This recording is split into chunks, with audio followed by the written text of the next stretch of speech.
জিবরাইল আমিন আল্লাহরে বলবে, আল্লাহ খালি আওয়াজই তো শুনি, কারো তো দেখি নাই। কারণ দেখবে কি করে?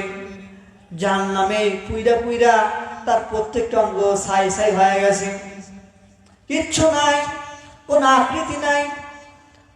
জিবরাইল আমিনকে আল্লাহ কইবে, বের হও।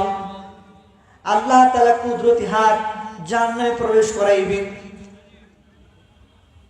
প্রবেশ করাইয়া হাতের তালুতে সব কিছু নিয়ে আসবে। নেওয়ার পরে আবে হায়ার পানিতে এটা ধৌত করাইয়া মানুষের আকৃতি দিয়া বলবে, কেন রে আমার ডাকি বল। ওই ব্যক্তি বলবে, ইয়া হান্নান ইয়া মান্নান, আল্লাহ রে আমি তো গুনাহগার, গুনাহের কারণে জাহান্নাম আমার ঠিকানা হয়েছে। ও মালিক, আপনি একটু দয়া করেন, একটু মায়া করেন। আল্লাহর দয়া, আল্লাহর মায়া লেগে যাবে। বল কি কি দয়া চাস? ওই ব্যক্তি বলবে, আল্লাহ আমি তো জাহান্নামের একেবারে নিচে আছি, আমার উঠাইয়া জাহান্নামের দরজার পাশে এনে দেন। আল্লাহ কয়, যা দিয়ে দিলাম, তবে ওয়াদা কর এরপর আর কিছু চাইবি না। আল্লাহ ওয়াদা করলাম, আর কিছু চাইব না। এবার কিছুক্ষণ পর আবার ভুলে যাইবে, আবার ডাক দিবে, ইয়া হান্নান ইয়া মান্নান, ও দয়ার মালিক আমি তো আপনার দয়ার কাঙ্গাল, মায়ার কাঙ্গাল। আল্লাহ বলবে, কিরে কি জন্য ডাকলো, কি জন্য ডাক দিলি? ওই বান্দা বলবে, আল্লাহ জাহান্নামের দরজা এই পাশ আর ওই পাশ তো একই, আপনি দয়া করে আমাকে জাহান্নামের দরজার ওই পাশে নিয়ে যান, আমার স্থানটা জাহান্নামের বাইরে বাইরে রাখেন। আল্লাহ বলবেন, যা তোকে দিয়ে দিলাম, তবে ওয়াদা কর এরপর আর কিচ্ছু চাইবি না।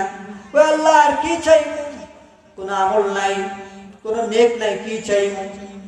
এবার কিছুক্ষণ পরে আবার ভুলে যাবে। এই ব্যক্তি সর্বশেষ জাহান্নাম, এই ব্যক্তি সর্বশেষ জান্নাতে প্রবেশ করবে। কি করবে? আল্লাহ তাআলার ইচ্ছা তাকে জান্নাত দিবে। আবার কিছুক্ষণ পরে আবার ভুলে যাবে। এবার আল্লাহরে কইবে, আল্লাহ হাউমা করে কান্না করবে, ইয়া হান্নান ইয়া মান্নান। আল্লাহ কইবে, কেন দে কি জন্য আবার ডাকলো?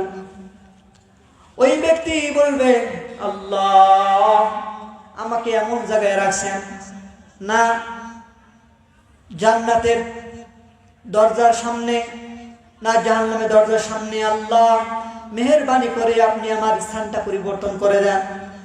এখানে রাখা যেরকম জান্নাতের দরজার সামনে রাখা একই, আপনি আমার স্থানটা জান্নাতের দরজার সামনে নিয়ে যান। ওই যা দিয়ে দিলাম, এরপর ওয়াদা কর, ওয়াদা ভঙ্গ করবি না। ওই আল্লাহ যা চাই তাই তো দাও, আর কি ওয়াদা ভঙ্গ করব? আমার তো কোনো আমল নাই, কোনো নেক নাই, কেমনে চাইব? কিছুক্ষণ পর আবার ওয়াদা ভুলে যাবে। এই জান্নাতের দরজার পাশে বৈশা ফাঁক ফুক খুঁজবে, ভিতরে কি আছে একটু দেখানো যায়।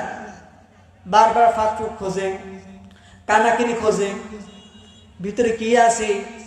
আমার আল্লাহ তাআলার ইচ্ছা তাকে জান্নাত দিবে। কি দিবে?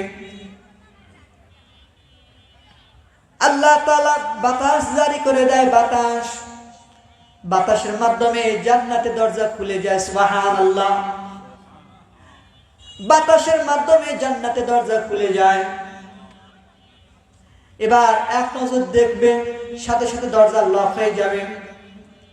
এবার আরো জোরে আল্লাহ তাআলাকে ডাকে, ইয়া হান্নান ইয়া মান্নান।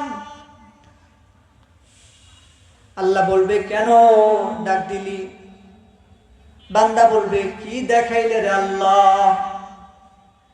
যা দেখাইছো আমি তো পাগল হয়ে গেলাম, না দেখাই তো ভালো ছিল। আল্লাহ যখন দেখাইলে এক নজর, তৃপ্তি হয় নাই। কি হয় নাই? তৃপ্তি হয় নাই। আল্লাহ একটু সুযোগ দিবানি, ভিতরে প্রবেশ করবো, সাথে সাথে বের হয়ে আসবো। একটু ভিতরে প্রবেশ করবো, সাথে সাথে বের হয়ে আসবো। কয় তুই না ওয়াদা করলি। কয় আল্লাহ, আমি তো তোমার দয়ার কাঙ্গাল, মায়ের কাঙ্গাল। আল্লাহ বলে যা যা, তোকে দিয়ে দিলাম। সুবহানাল্লাহ। ওই ব্যক্তি জান্নাতে ঢুকবে, ওয়াদা, সাথে সাথে বের হবে। ওই ব্যক্তি যখন জাহান্নামে ঢুকলো, ওই ব্যক্তি যখন জান্নাতে প্রবেশ করলো, কোনো কিছু দেখা দেখি বাদ, একটা দৌড় দিয়ে অনেক দূর চলে গেল। আল্লাহ তাআলা ধমক দেয়, এই থাম। আল্লাহ তাআলা ডাক দিয়ে কই থাম। কই আল্লাহ থামাইলা কেন? তখন ওই ব্যক্তি আল্লাহকে বলবে, আল্লাহ থামাইলা কেন? কয় তুই না ওয়াদা করলি খালি দেখবি, দেখার সাথে সাথে বের হবি, বের হ, তাড়াতাড়ি বের হ। তখন ওই ব্যক্তি বলবে, আল্লাহ আমি যদি বের হই তাহলে আপনি ওয়াদা খিলাফ করলেন। কি করলেন? আল্লাহ আমি যদি জান্নাত থেকে এখন বের হই তাহলে আপনি ওয়াদা খিলাফ করলেন। তখন আল্লাহ কইব, আমি ওয়াদা খিলাফ করলাম কেমনে?